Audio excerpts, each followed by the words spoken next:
Oi pessoal, tudo bem com vocês? Sejam bem-vindos a mais um episódio da Mentalidade Geek Podcast. Hoje eu quero levantar uma questão que, sinceramente, me deixa arrepiado toda vez que eu penso sobre ela. O quão sinistro é imaginar que Hidan ainda está vivo.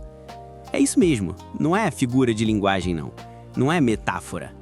Hidan foi enterrado vivo. E ele ainda está lá, em algum lugar debaixo da terra, totalmente consciente, sentindo o tempo passar, ouvindo o silêncio. Cara, isso é assustador. E o mais bizarro é que todo mundo sabe disso. Os ninjas da Vila da Folha sabem, Shikamaru sabe, e ninguém fez nada. É como se fosse algo normal. Um homem, ou melhor, um monstro, enterrado vivo, condenado a uma eternidade embaixo do chão. Imagina isso, você andando pela floresta da Vila da Folha e em algum ponto ali, embaixo dos seus pés, existe um corpo que não apodrece, uma mente que não dorme, um ser amaldiçoado que ainda respira. Hidan. Sabe o que é mais perturbador?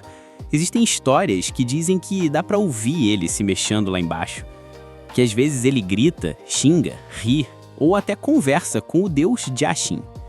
Tem quem diga que de tempos em tempos o chão treme, como se ele ainda tentasse se soltar. Mas ninguém vai até lá. É um tipo de silêncio que a própria vila decidiu manter. E aí vem a pergunta que eu quero levantar hoje. Eticamente, moralmente, isso é certo? Konoha é apresentada pra gente como o símbolo da ordem, da justiça, da moral. Mas no fundo, cara, a Vila da Folha enterrou alguém vivo. E todo mundo achou normal. Tá certo, Hidan era assassino, matou Asuma, fez rituais macabros, torturou vítimas como oferenda pro deus dele. Mas mesmo assim, qual é o limite da justiça quando a vingança entra em cena? Shikamaru, um dos ninjas mais inteligentes e estratégicos de toda a série, foi o responsável direto por essa punição. Ele não quis matar Hidan, quis deixá-lo sofrendo para sempre. Uma decisão fria, racional, mas também vingativa. E o mais curioso é que Shikamaru sempre foi aquele personagem que pensava duas vezes antes de agir. Mas dessa vez não pensou. Ele olhou para o assassino do mestre dele e decidiu: você vai pagar. E vai pagar sentindo cada segundo disso. Isso levanta outra questão. Konoha não tem prisões? Não tem tribunais, julgamentos, delegacias? Como é que a vila que produziu 5 Hokages não tem um sistema para lidar com prisioneiros?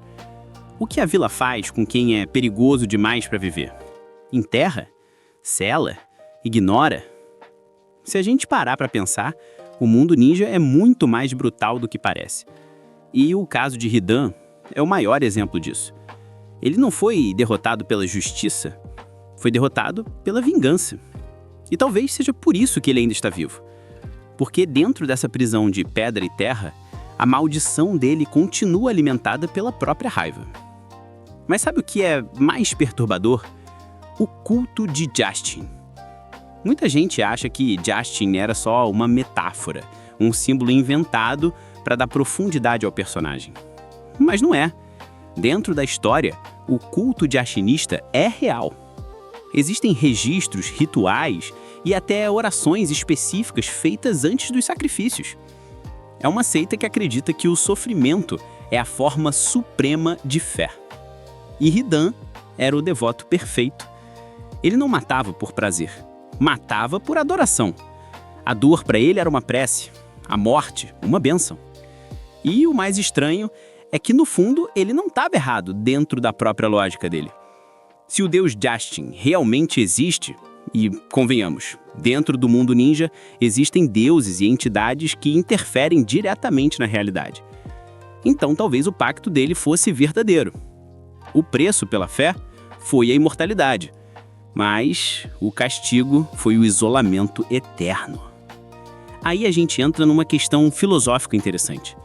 No budismo, o sofrimento é parte do ciclo da vida. Mas no caso de Hidan, o sofrimento virou prisão.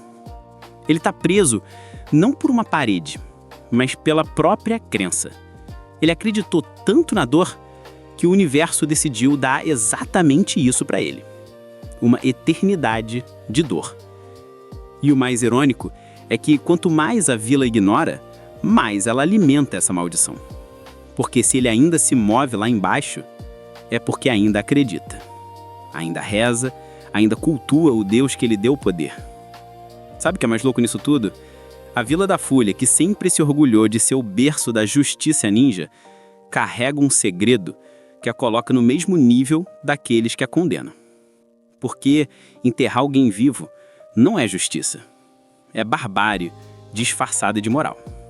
E talvez esse seja o verdadeiro reflexo de Konoha.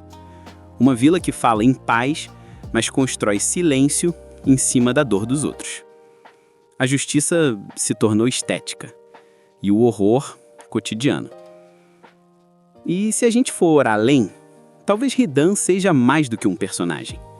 Talvez ele represente aquilo que o ser humano mais teme, a consciência eterna da própria culpa. Enterrado, ele virou um símbolo. Uma lembrança de que toda vingança tem um preço e de que todo pecado coletivo deixa um corpo embaixo da terra. O dele é só o mais literal. Agora pensa comigo, e se o castigo de Hidan fosse mais do que físico? Se o verdadeiro inferno não fosse o subterrâneo onde ele está, mas sim o fato de continuar existindo para sempre, preso entre a fé e o ódio, entre o som e o silêncio. No budismo, fala-se sobre os reinos da existência, e um deles é o reino dos seres que sofrem sem jamais morrer. É o estado em que a consciência se recusa a desapegar da dor. Hidan se tornou exatamente isso. Um espírito preso no corpo, alimentado por uma fé distorcida. E no taoísmo, se ensina que resistir ao fluxo é se condenar à estagnação. O universo flui, as folhas caem, o vento muda, mas Hidan permanece. Ele é a antítese do Tao, a permanência absoluta, num mundo que vive de impermanência. E é por isso que ele é tão perturbador, porque representa o que acontece quando a fé se transforma em prisão. Se você olhar por essa ótica, Hidan é um retrato do ser humano moderno. A gente também cava os próprios buracos e se enterra dentro deles, seja por culpa, por apego, por orgulho ou por crença. A gente se convence de que precisa sofrer para ter valor, de que precisa provar algo para um Deus que talvez nem esteja ouvindo. E é nesse ponto que Hidan deixa de ser vilão e vira espelho. Ele é o símbolo do que acontece quando a dor vira identidade, quando o fanatismo vence o senso crítico. No fundo, o castigo dele é filosófico.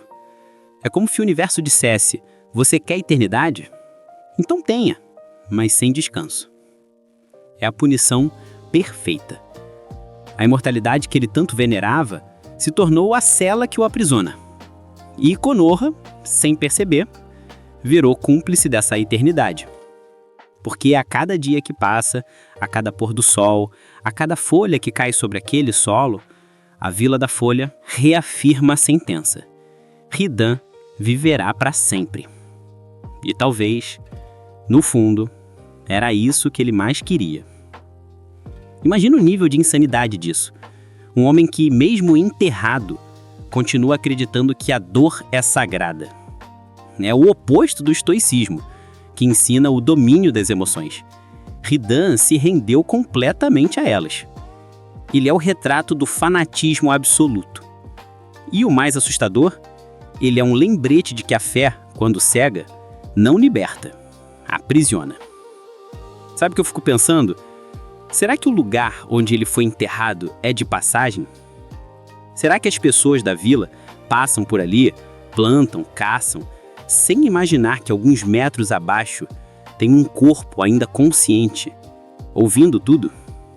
É como se a vila tivesse transformado a dor em paisagem. E talvez esse seja o ponto mais assustador de todos. Não o Hidan em si, mas o fato de que Konoha simplesmente se acostumou com o horror. A maldade deixou de ser exceção e virou parte da rotina. E o silêncio virou o novo castigo. E talvez tudo isso torne os ninjas de Konoha tão monstruosos quanto aqueles que a condenam.